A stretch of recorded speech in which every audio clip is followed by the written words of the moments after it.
All right, hey guys, we are here on a Saturday night, filming on a night we don't normally film because there's this topic that is like super current that I think has had a pretty big impact on our conversation recently, and that is this new HBO documentary, two-part documentary series called Leaving Neverland.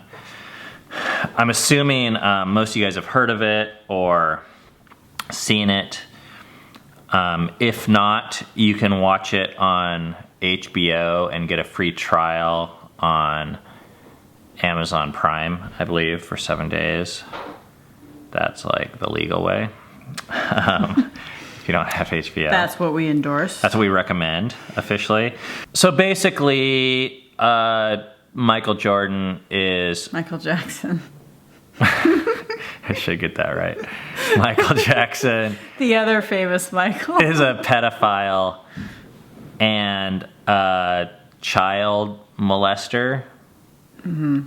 Except he's dead. So he was. Well, is what this documentary is at least trying to show. But they're... Are you saying he is? Yeah. Yeah, okay. Well, we got that cat out of the bag. Spoiler alert. So I like to leave in my head, like, anytime there's like these true testimony things where I don't know the people and I never saw this stuff happen, I leave like a 3% chance, 5% chance that like, okay, maybe we don't know all the facts. Like maybe these people were all hired and it's a giant conspiracy to make literally $1 billion.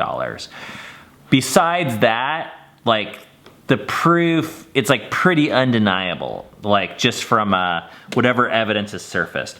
So I'm not going to spend any time in this conversation like discussing the facts. Like if you watch it, I think if you look at it from an unbiased perspective, it's like, it's pretty obvious. It doesn't look very good for Michael. We'll for his dead body. For his dead body. So I'm just going to like take that as a fact, knowing that we are flawed individuals in assessing facts.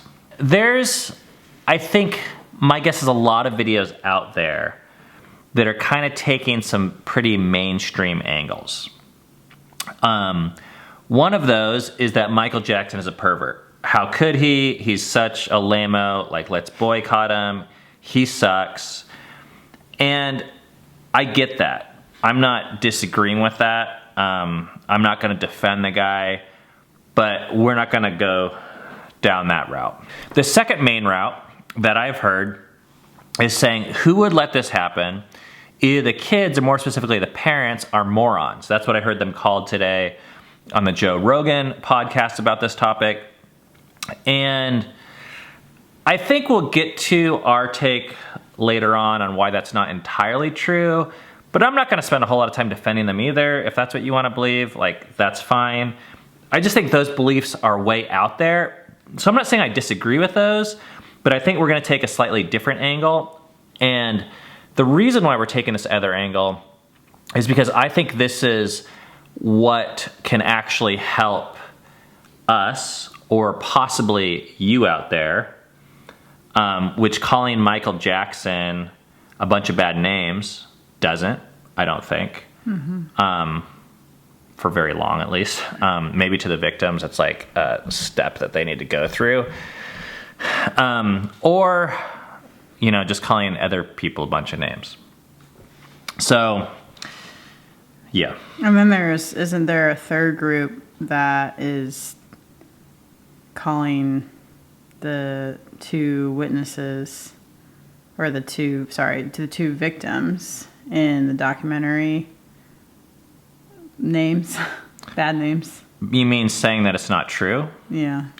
I think most of the people that are calling the victims out right now, are basing it. They're saying, oh, they're just doing it for the money, which if you, like I said, I really don't want to get into this because we're assuming that they're not faking it or doing it for the money, they're telling it for the truth.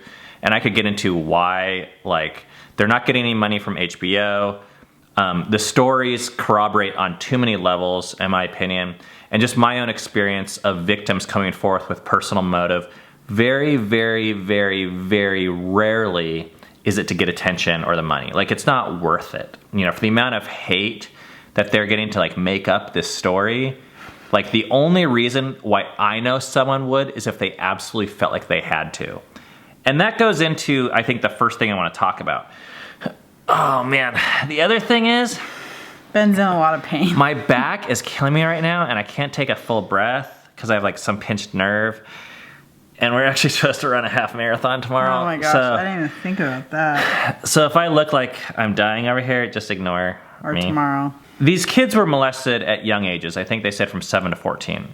And then one of them, I think his name was Wade, he testified twice in court defending Michael Jackson. And then he came out, almost 10 years later, finally with the truth, saying, no, these things did happen. And this HBO documentary series, like, painfully documents, like, year by year, what that was like. Yeah.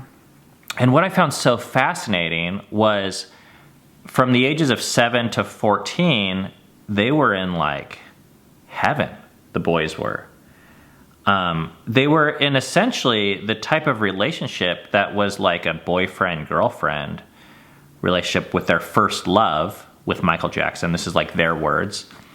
Now, granted, there was this massive power imbalance and age imbalance, but the kids weren't really feeling that tension or pain yet.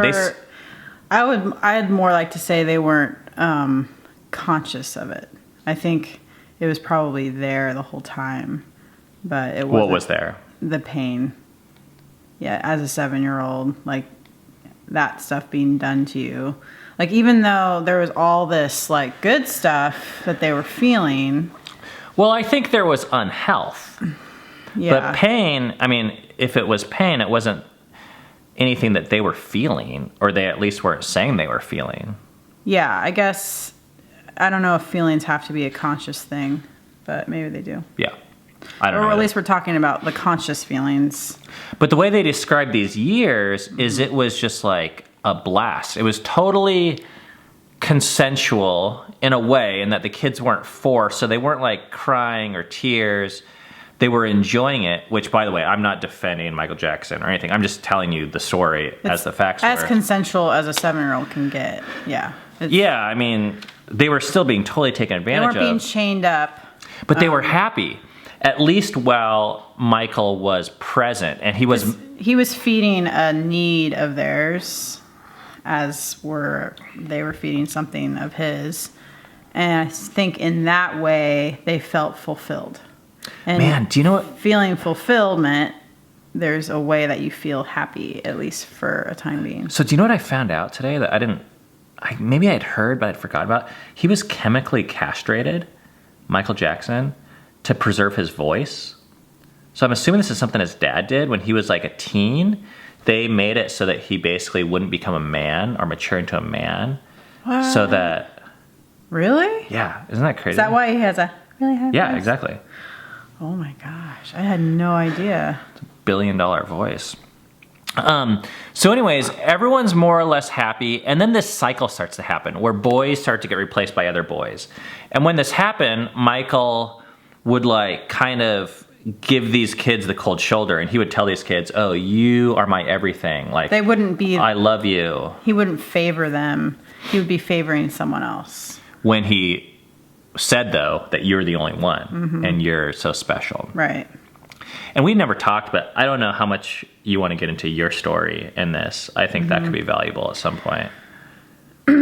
Yeah, I had an abusive relationship with a youth pastor from the ages of 12 to 16, I would say. And so there were a lot of things that really I could resonate with these two now men, but were boys when they were being abused. Just the way that they were describing how Michael, especially the emotional manipulation, the way that they were describing a lot of that stuff. And And, you know, seeing like how clueless the parents were, that kind of hit home as well. And the power structure thing hit home. I mean, there's a lot of things that hit home for me. Which 90%, 95% of your story was emotional and not physical at all. Yeah, I would say 80%. I think it was like 20% of it was physical, never overtly sexual, but there was like overtones. But that was like just as damaging. I don't know. Probably.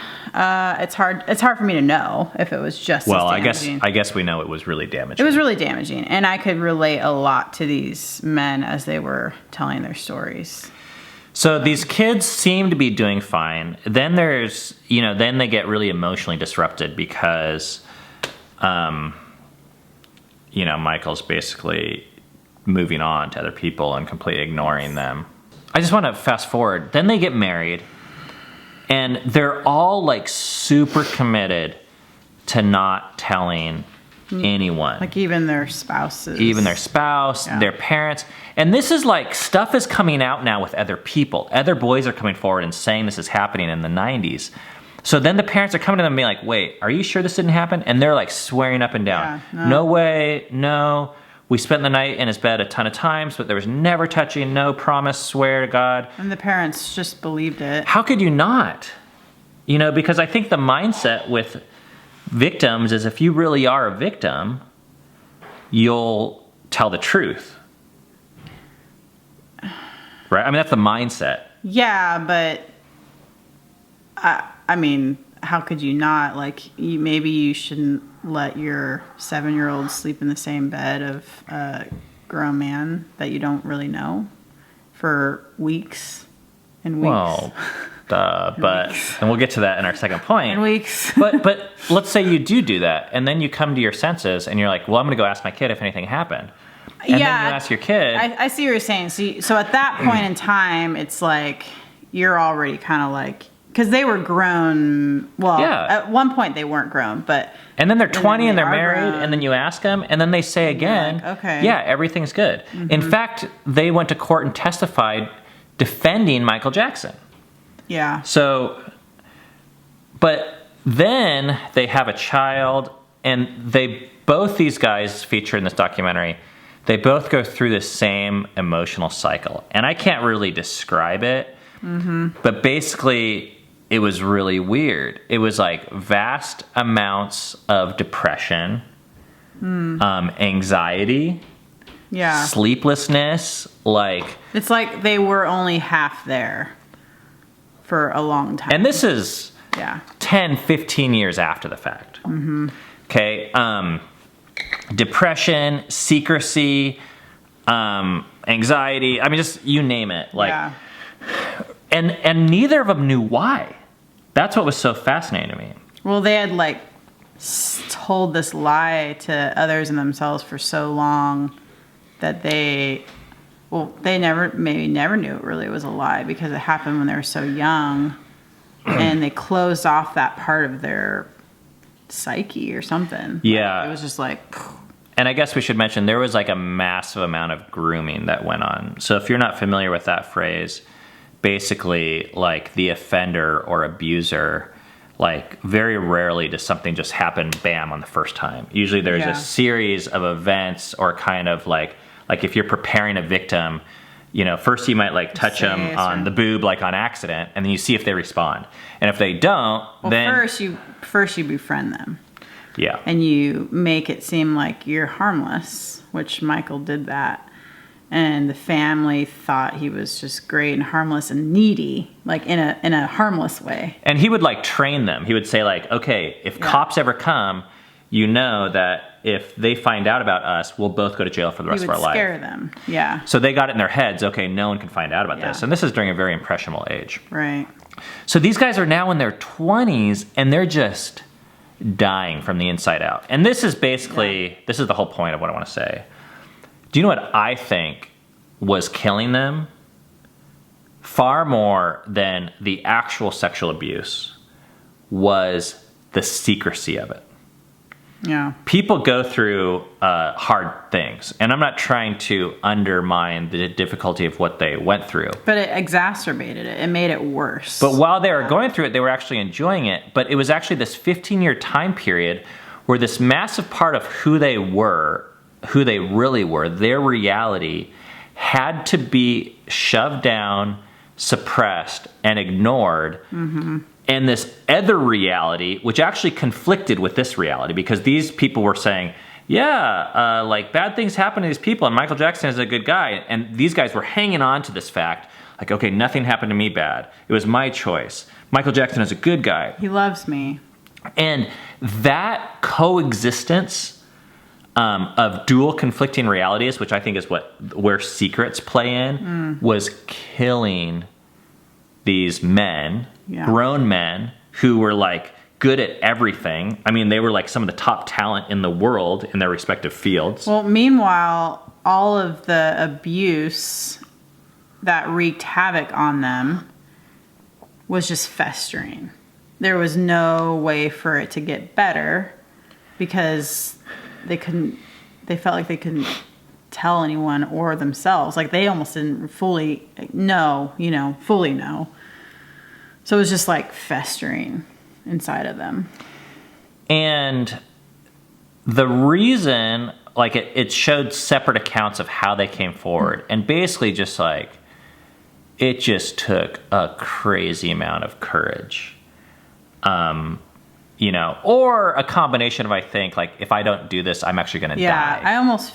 They almost felt like, to me, that they were both at the point of desperation. Like, they either needed to do this, not to say this was the only reason, but they either needed to do this or something really bad would have happened to them. And it still takes courage to come forward because I guess definitely. 2 of the dads committed suicide of the families. Oh, both of them did. I think it might have been a different dad. Oh, wow. So that was like a viable way out for them. At least when you're in that situation, like that's what it feels like, I guess. I've experienced that in my life. There's been 2 events that have been so shameful for me that at the time I just told myself they never happened, and I would never tell anyone. Secrets, like secrecy, keeping secrets. Yes, secrecy. Yeah, and I don't want to get into the stories too much now, but one of them was a sexual abuse story with me being the offender, which is hard to even call it that because I was in 5th grade, and the person that I abused was 10 years younger than me. And it was like, it could be like viewed as experimental, but there's obviously the power difference. So I just don't want to over dramatize it, but I had a lot of shame around it, even as a 5th grader. And luckily I got caught right away, but by my parents, and it got dealt with, and we've made apologies and all these things. But growing up, like even, I didn't want to tell you when we were engaged, like that this was a part of my story and that there was other sexual things. And I remember just like sitting there and being like, I remember like, I was like, I have to tell her. Like, I don't want to go into this marriage with secrets. Like for some reason, I just like believed that. And it was so hard to tell you these things. And I said them, and then you were like, oh, okay. Yeah. Like that, it didn't seem like that big of a deal to you. It's so hard, I think, for 2 reasons. Probably because it's a secret for so long, and then it's a secret for so long because of so much shame around it that you were feeling. It was larger than life in my head. And then the second story was in our marriage, in my 20s, I stole some money from my friends. That it wasn't like I was wearing a ski mask and I did it, but money went missing. I didn't report it properly because I didn't think we could pay for it or afford it. So I just made it disappear. And I told myself, this never happened. This never happened. And I actually went, at least 5 years with just like never thinking about it until my kids started to get to a certain age and I saw them. They started to sneak around and steal things. Like I used to steal a ton when I was a kid. And I went to them and I said, I think it's better if you don't have secrets. And that's when it hit me like, oh my gosh, like I have this secret that I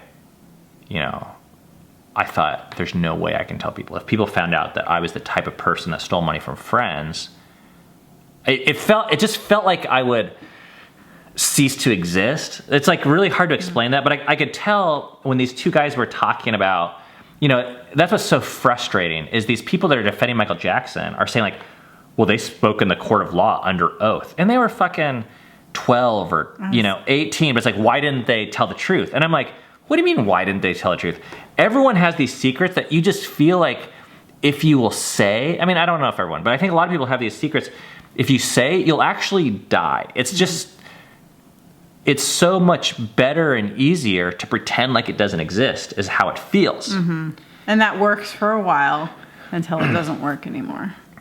So that was just like one thing I wanted to share is this documentary does a great job of highlighting the danger of keeping secrets. And I want to highlight that because I think it's not probably the thing people walk away from with this documentary. We walk away like scapegoating. So this is like, the angle I said most people approach with this is that they're like always trying to find the fault in Someone's the other. The asshole. Yeah. Yeah. Who is it? They're like, people in general, like they're like, humanity sucks, so I need to find someone to blame. So great, it's Michael Jackson now. But next week it'll be someone else, and it'll be someone else, and it'll be someone else, and this is where internet rage just goes nuts, and we just find new people to hate. But that never really like solves the deepest problems in ourselves. So I'm not saying that Michael Jackson doesn't have his issues, like, right, this isn't. But if we're going to like learn from this ourselves and try and deal with this in possibly what I think is a more mature way, asking what could we learn or what could we change from this documentary, I would say most people have secrets. And this documentary shows how dangerous these secrets actually are.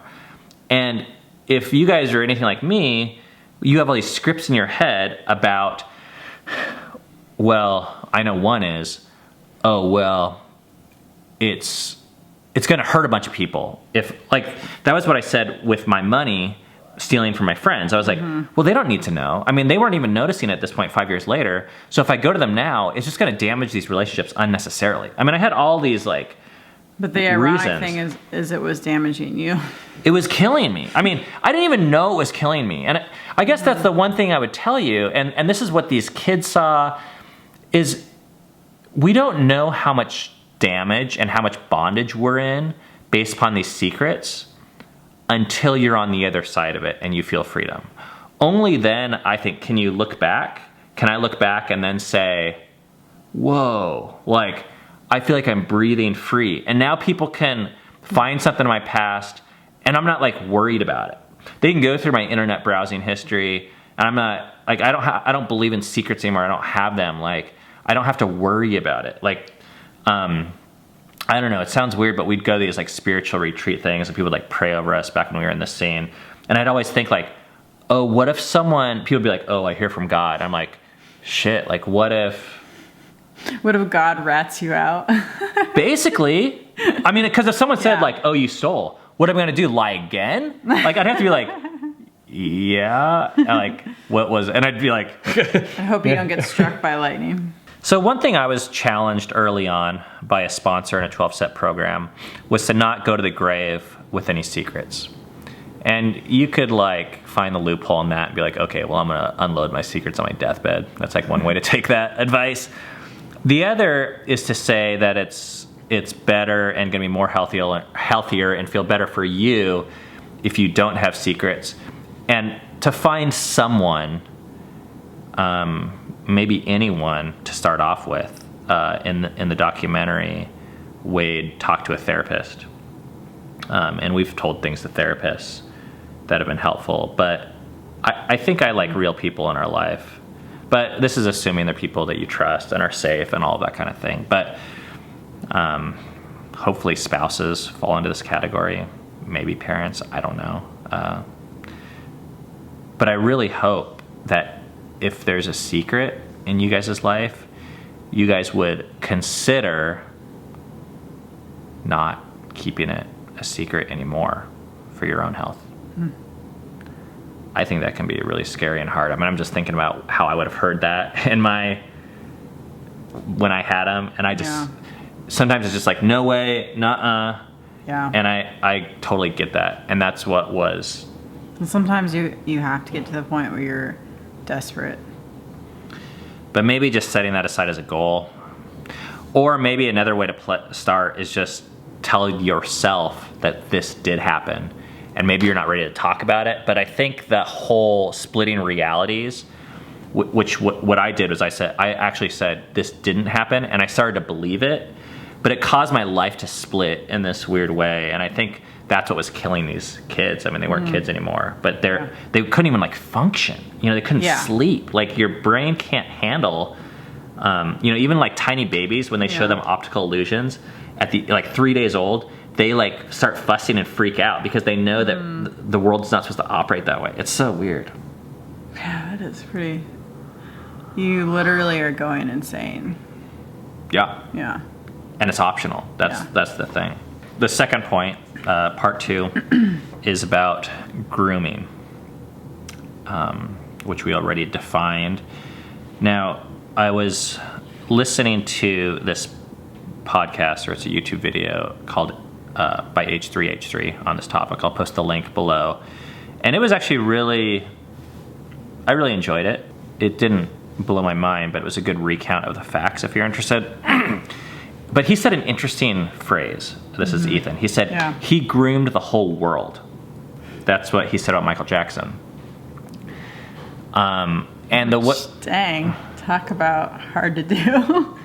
Yeah, that's what I want to talk about. That's kind of crazy. And what he was saying was that he convinced everyone that he was like a little boy, right? I mean, he built Neverland, the ranch, and the amusement park, and he said, sleeping with boys is normal because I miss my childhood, and there's all this like reasoning and logic. Well, but behind all that even was his stardom, his talent, and so he became untouchable that way.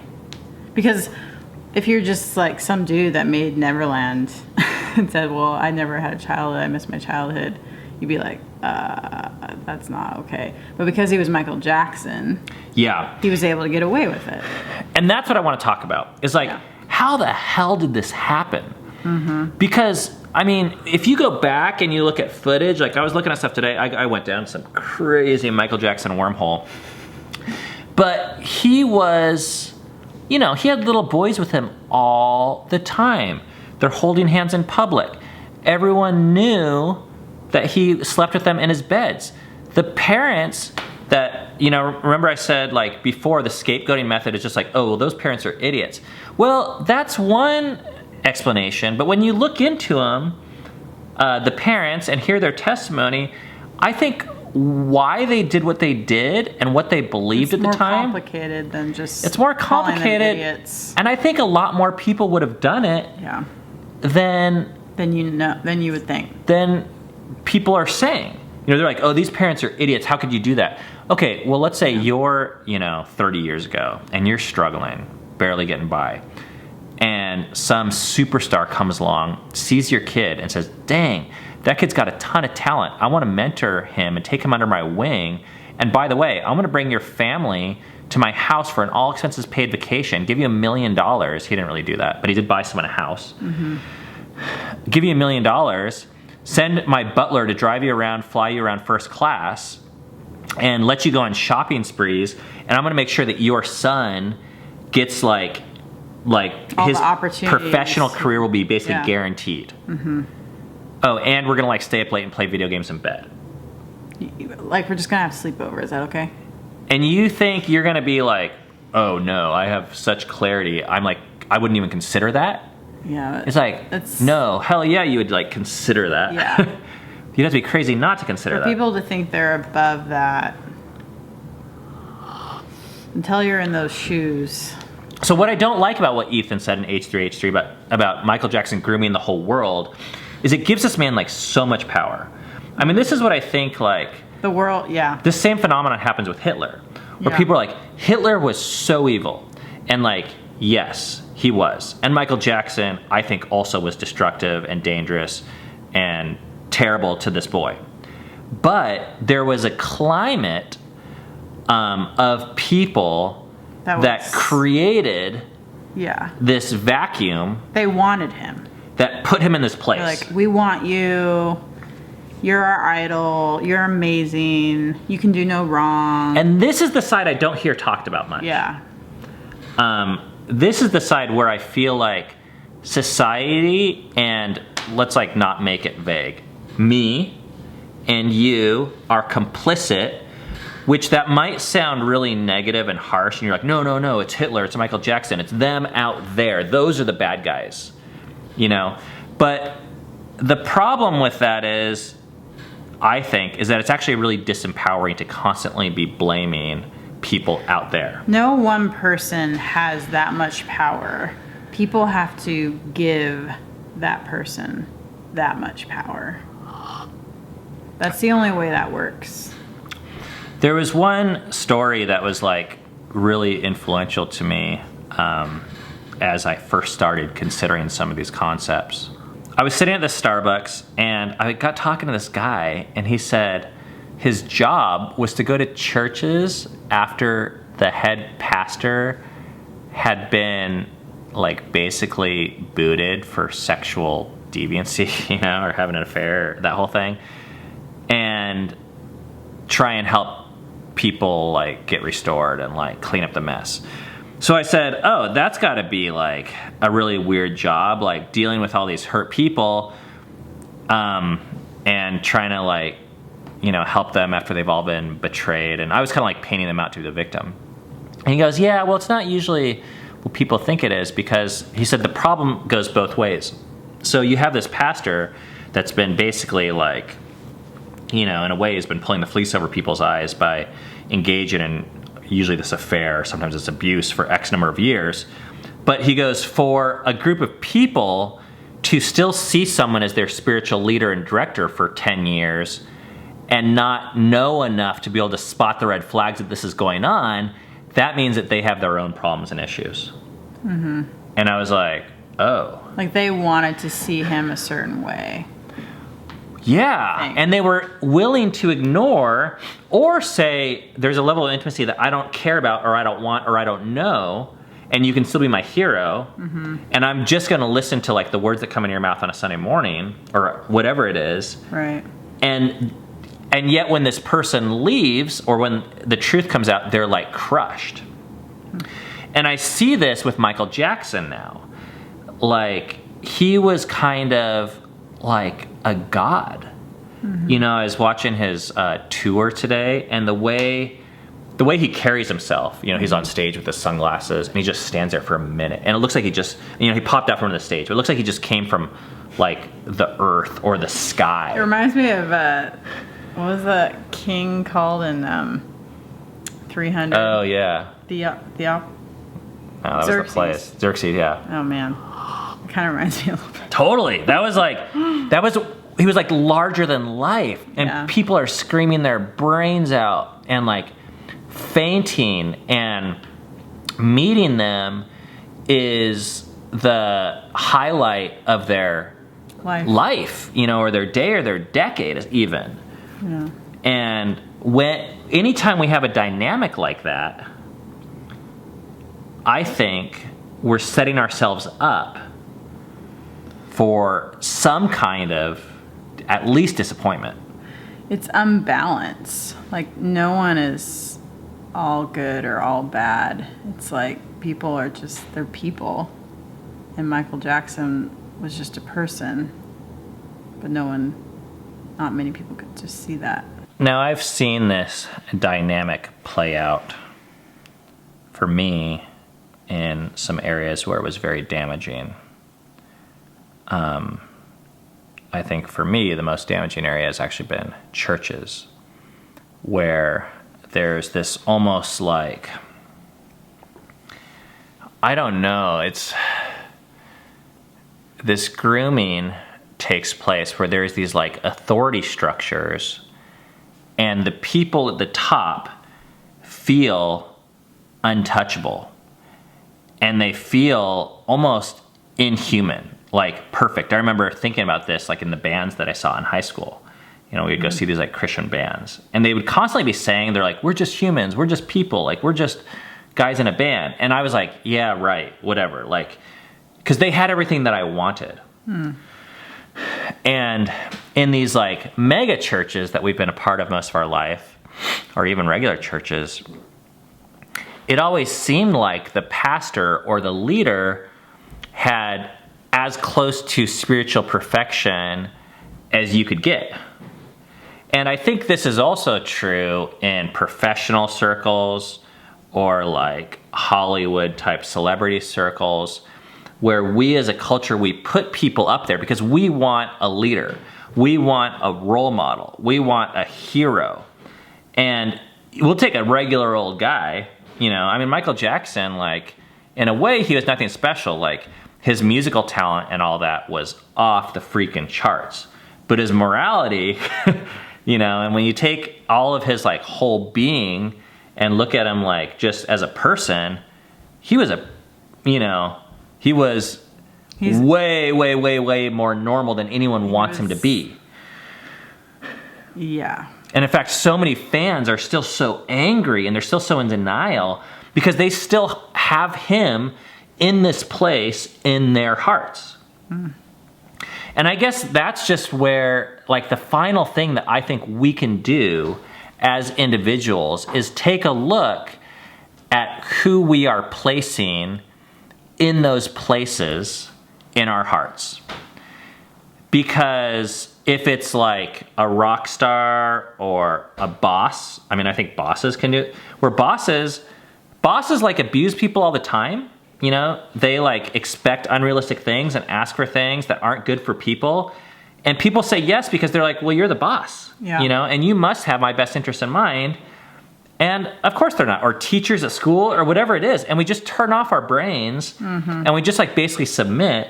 And in churches, the grooming process that happens, because the power structure is so important, it's like, from a very young age, we taught our kids that you submit to authority. And there's certain people you don't challenge or question, and certain questions you don't ask.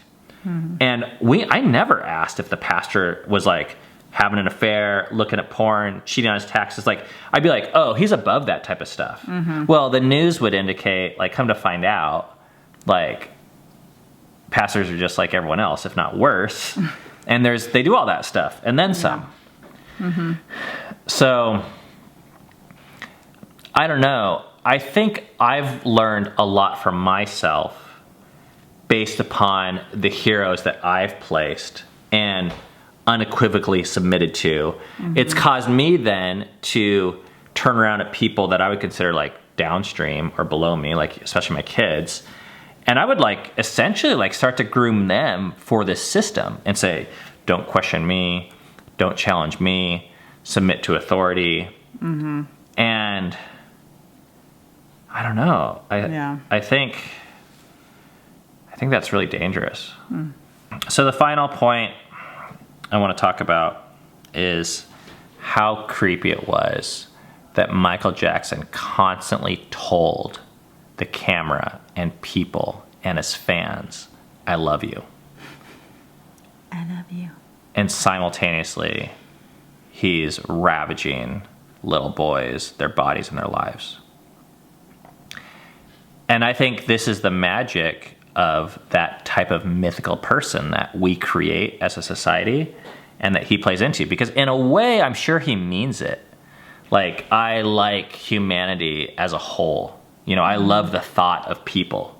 And he wrote whole songs about it. And that sounds so great and that sounds so nice. But the truth hurts sometimes. And this is what really frustrates me about YouTubers. A lot of YouTubers will like look at the camera and they'll be like, oh, I love you guys all. Like, you guys are so cool. And they're like, wait a second. Like, first of all, this is a lens. Like, that's not a real person I'm talking to. And second of all, it's impossible to truly love, like, 4 million people. Second of all, like, it's far more interesting to me, not what you say to a lens about half the population in the world, but how are you treating your children? How are you treating your partner? How are you treating your literal neighbor and your friends? And this is where, like, that idea of love and that kind of like myth of love it's actually just like completely worthless. Like saying you love the world. I actually think a lot of the reasons why people give to charity, it's actually not love. I mean, Michael Jackson, he gave millions of dollars to charity. And we could say, oh, that was nice, but I don't buy it. You can't like judge someone's heart. But I think maybe what you're saying is a lot of times we say love when it's not really love. Yeah. I mean, love usually is it's actually a very painful thing to do, to love. And this is what I'm so fascinated by, specifically with the teachings of Jesus, just as a guy, is contrasting him with Michael Jackson. Michael Jackson, people treated him like he was a god that came down from the heavens and like he was completely untouchable. Jesus, in a weird way, at least in the Bible, got accused of the opposite. Okay, so here's the guy who is saying he's God, but yet everyone's like, you're not acting like God enough. Like, you should be acting more like God and be more separate and removed from us. Instead, he hung out with prostitutes. He hung out with poor people and the outcasts and women and children that in that time no one thought was cool to hang out with, and the ethnic like minorities and oppressed people. Mm-hmm. And he was getting like down and dirty. Mm-hmm. And I just think like, I don't know, it pissed everyone off because they all wanted a hero. And Jesus was not, he didn't bring it. Like, he didn't bring the wow factor. Yeah, he didn't really want to be that. And I think the rock stars and the Lance Armstrongs and the mega pastors that we are putting on this pedestal, I think it comes at a cost. And I think that cost is what's evidenced in this documentary. Mm-hmm. And that's why I think we have to be careful when we look at these families and be like, you're such an idiot. How can you do that? Well, if you liked Michael Jackson in the 80s or 90s, then you were a part of it, the problem. And I'm not saying that to like try and make you feel bad or cause blame, but I think the way that we can undo this and take ownership as a society and as individuals is to say, man, I want to see love and reality more clearly and not keep on propping people up as heroes. I don't want that come across the wrong way. I'm not trying to blame all you guys. Well, yeah. Just take responsibility for yourself, and